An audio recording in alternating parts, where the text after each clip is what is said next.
The crater shifting earth has me salivating about as much as P. Diddy when he gets requested for a Make-A-Wish kid. I'm not exaggerating for the video when I say there is so much lore hidden within this shifting earth, and I'm really excited to share it with you all today. A lot of YouTubers will ask you to subscribe right at the beginning, but I want to play a little game. If, and only if, you do enjoy the video, at the end, consider leaving a like and subscribe. If you don't enjoy, drop a dislike and some constructive criticism, as I genuinely want to improve these videos for you all. Please friends, sit back, relax, grab some succulent, juicy, tender and sensational prawns if you want, and enjoy. Before we delve into the secrets of this shifting earth, we need to talk about 1. What is a shifting earth? And 2. Where does this specific shifting earth fit into the base game Elden Ring map?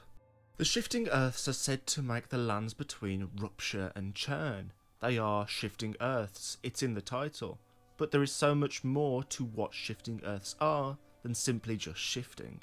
In fact, the shifting earths have more to do with time travel than anything. Heelster, I think that's how you pronounce it, please don't flame me once more. We see him bring enemies from Dark Souls from different times and different spaces into this one singular world. Hell, time's convoluted inside of Dark Souls. All these different areas are converging on each other. This is not an isolated topic or theme. But it's not enough to say that it is time travel. These shifting earths are moving through different time periods. What is enough is the fact of Noctilio. Noxalato, the shrouded cone, is a shifting earth, and yet the buildings show no signs of being ripped out from underground. They are in pristine condition, if a bit old. If it really had been ripped up out of the ground and shifted all around, you'd expect the buildings, well at least the top of the buildings around the side, to show at least a little bit of damage. The only bits of damage we can see is stuff that can be explained by fighting. And just a lack of maintenance. It doesn't make much sense until you consider the possibility that when these shifting earths occur after the death of a Night Lord, that power shifts time and space and sends the lands between into a time period in the past. At this point, it already seems quite likely that it is actually time that's been shifted, but further proof of this is seen in the mountaintop shifting earth and in the crater. The location of the mountaintops and the crater overlap, and yet they're completely different. There is no sign in the mountaintops of the crater, and likewise, there is no signs of the crater in the mountaintops. The landscapes have been dramatically changed, but the reason for them to have changed so much actually makes a lot of sense. Thanks to Scummage Info, he recently put out a video talking about how Noctilio is in fact the missing part of Lindale. The theory is very plausible, and when you line up Noctilio with Lindale on the actual base game Elden Ring map, you'll notice that the crater actually lines up with the Volcano Manor, which shares a hell of a lot of similarities with the crater, but we'll get onto that in a minute.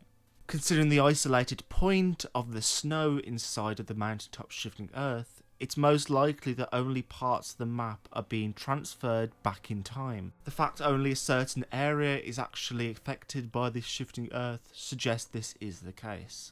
Now that we've talked about what the shifting earth is, and how that fits into base game Elden Ring's map, we now need to talk about the specifics of the crater, and Jiminy Cricket, this shit gets wild, so please buckle your britches. There is actually evidence of the crater inside of Volcano Manor. The top part of Volcano Manor is new. Following a rediscovery of magma sorceries at Mount Gelmir, it looks very likely that Rykard built up this town, this semi-city and this culture. And yet, although this is the case, as you delve further into the Volcano Manor, signs of its old architecture can actually be seen. For example, this room on the way to Rykard's boss fight. It shows the same sort of arches that are seen all throughout the crater. These very same arches, only on a smaller scale to fit the room. If you go into Rykard's boss room, you enter into a place which is most likely the original nesting place of the god-devouring serpent that Rykard now inhabits. It is after all the oldest place in the manor that we can go to, and it shows. For if you look at the chandeliers which hang over the boss arena, you'll notice the same symbol which can be seen in the final area of the crater. This symbol is the Crucible, but a little more on that later. Further proof that Mount Gelmir and the crater are one and the same is more environment and the enemies. 1. There are briars of sin around the crater. There is also briars of sin around Volcano Manor. 2. Magma slugs are seen in both Mount Gelmir and within the crater. They're both lava canyons, and we don't see lava many other places except for Volcano Manor and the crater. And 4th, within the canyons of both the Mount Gelmir and the crater, we find magma worms. There is 2 inside of Mount Gelmir, and there's 1 inside the crater. The similarities are uncanny, and in my eyes, it's definite that the Volcano Manor and the crater are one in the same. FromSoftware has blew themselves out the park because it doesn't just end there. If you look at the arches that you see all around the crater, you'll notice they are the same ones from the Roe ruins and on the Divine Bridges / Divine Towers. This is 100% the same sort of arch, for if you look a bit closer at the edges, you'll notice the same sort of pattern that's seen in the Roe ruins is also seen on these arches. Remember when we were talking about those arches and those pillars seen within the Volcano Manor as you go towards Rykar's boss room? Well, they also look very similar to the ones we see in Roe ruins and within the crater. Upon looking further around, you'll notice these coffins, and beside these coffins are statues. These statues play a massive role in understanding the crater. At first glance, I didn't really recognise this statue. I thought it might have been something isolated to just Nightreign, but this isn't true. After looking through all the statues inside of base game Elden Ring, I came across an old Reddit post talking about this specific statue that we're talking about in today's video from base game Elden Ring. This post also talked about their own opinions on just what these statues meant, and it's really important to understanding their significance inside of Nightreign. These statues are located everywhere inside the lands between. The funny part is they are removed from Golden Order centered places. For example, ones inside of Lindale have either had their heads cut off or put away in the sealed tunnel. The Golden Order has systematically tried to remove the influence of just whoever this person is from their order, from the minds of the people. And it begs the question, just who do they belong to? And the answer can be found on the Divine Bridges. Located on all Divine Bridges are these very same figures, and it isn't just like 1 or 2, they are everywhere. Along the walkway, and then at the start of the bridge, there's a massive wall, well, 2 walls to be precise, that have all these figures on them. They're miniature versions, but they're all this same person. The same person in the crater. Inside of base game Elden Ring, there's actually 2 versions of this same guy. You can tell it's the same guy because the sharp jaw and everything else is exactly the same. The difference being one holds a book and the other wields a sword. Located on the base of every single one of these statues is the quatrefoil. If you don't know, the quatrefoil symbolises good luck, harmony, symmetry and proportion.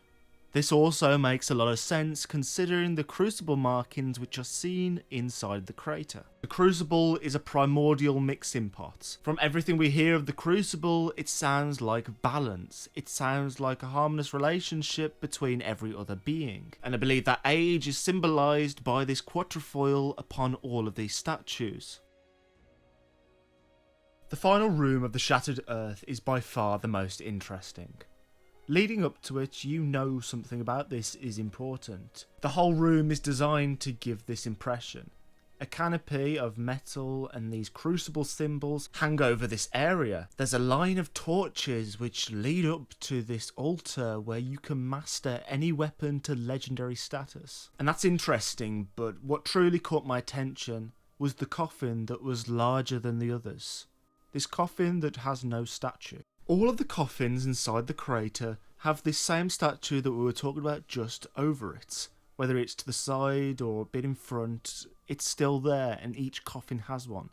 Except for this one. And while we're not given any direct evidence, I think there's 2 options. 1, the person inside this coffin is high above this statue, the person it represents, or they are that person. It wouldn't make much sense to have a statue of themselves right outside their coffin. Personally, I think the idea that it is actually them inside the coffin makes a lot more sense and a lot more plausible. The question remains now though is we know that it's probably the statue guy inside the coffin, but who was Statue Guy? Who was John Elden Ring? Considering the obsessive nature of these statues, the fact they're everywhere, it kind of makes me think that he was the god of this age.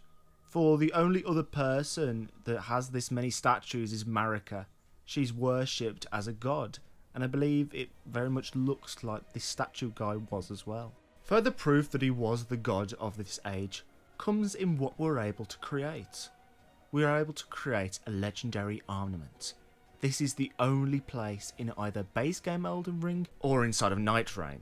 There's similar abilities where you can duplicate things or recreate a remembrance, but nothing like this. The funny part is, the ways we do these replica remembrances are through the bodies of demigods. If demigods replicate things, if their body can be used for that purpose, what would a gods be able to do? The closest we've been able to get to this answer is with Radagon and Marika. Their body turns into the sacred relic sword, which is used by the Elden Beast.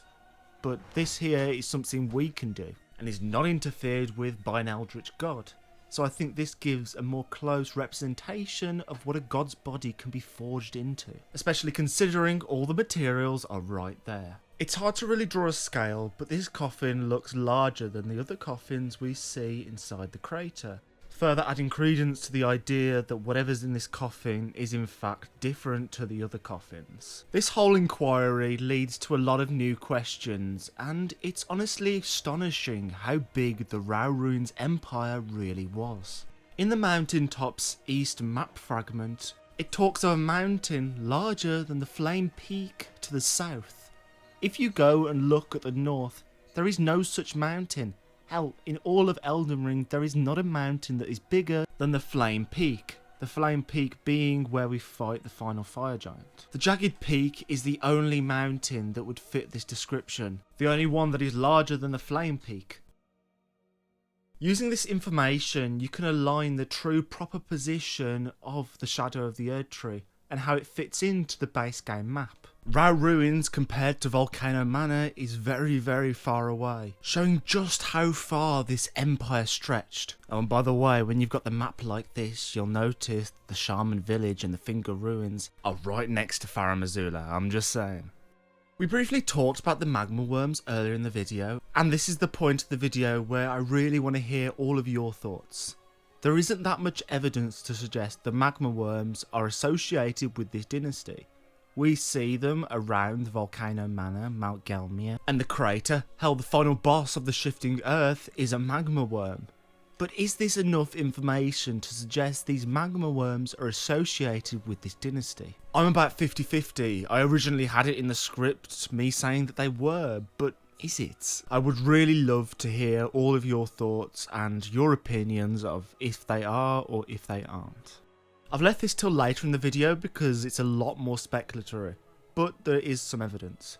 If you look at the outside of the canyon, you'll notice the rock that forms the bit that goes upwards is the same sort of material that is seen within the fingers. It looks really similar, but at the same time, why on earth is the bit of the crater the same as the fingers? The answer actually makes quite a lot of sense. If you look at the shape of the crater, it's going upwards, kind of like a tree. Now if you take another look at the fingers, specifically the two fingers, their inside looks like a tree. In the video popping up on the screen, we talk about the fingers and Marika and how they are trees. I very much believe the fingers are trees, and if we're going off that inspiration, makes sense why the crater would have this tree-like element. The presence of the fingers is also felt inside of the crater. A lot of finger crawlers can be found. No two fingers or anything like that, but finger crawlers nonetheless, which as we see in the DLC, are birthed from Matia and then from Ymir. The full extent of the lore and the dynasty that exists within the crater might never be found. This shifting earth has long since been splattered with eruptions and dealt a lot of casualties and destruction. A lot of the information has no doubt been lost to time, but regardless of that, I do hope you have found this video informative and given you a lot more insight on this shifting earth. I really hope you did enjoy the video. If you did, consider leaving a like and subscribe, as it greatly helps the channel and it lets me know you're enjoying this style of content. If you didn't enjoy, drop a dislike. I'm not going to ramble on any more, friends. Please, don't you dare go hollow. And may you find your worth in the waking world. See you in the next one, and goodbye.